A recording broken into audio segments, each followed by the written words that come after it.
बेटी अल्लाह की रहमत है। जो शख्स किसी की बेटी को अपने घर लाता है वो दरअसल अपने घर में रहमत, सुकून और बरकत को लाता है।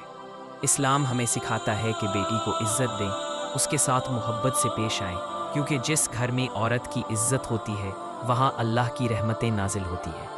रसूल अकरम सल्लल्लाहु अलैहि वसल्लम ने फरमाया, तुम में बेहतरीन वो है जो अपनी अहले खाना के लिए बेहतरीन हो।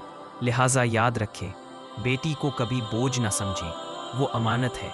उसके साथ अच्छा सलूक जन्नत के रास्तों में से एक रास्ता है। जब कोई बेटी ब्याह कर आपके घर आती है तो वो सिर्फ एक लड़की नहीं, किसी की दुआओं का मरकज़, किसी माँ बाप का दिल लेकर आती है। इसका ख्याल रखें, इसकी इज्जत करें, क्योंकि अल्लाह भी उन घरों को बुलंद करता है जहाँ औरत को इज्जत मिलती है। इस्लाम ने बेटी को बुलंद मकाम दिया है।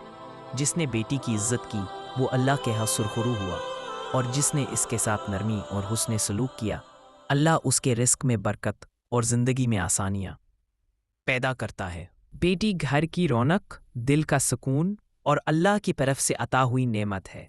जब वो किसी के घर जाए उसे ऐसा घर दें जहाँ मोहब्बत हो, इज्जत हो और दिलों की नरमी हो।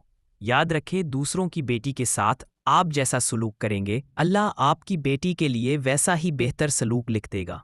जब एक बेटी अपने माँ बाप का घर छोड़कर आपके घर आती है तो वो सिर्फ अपना नाम नहीं बदलती, वो अपनी पूरी दुनिया बदल देती है।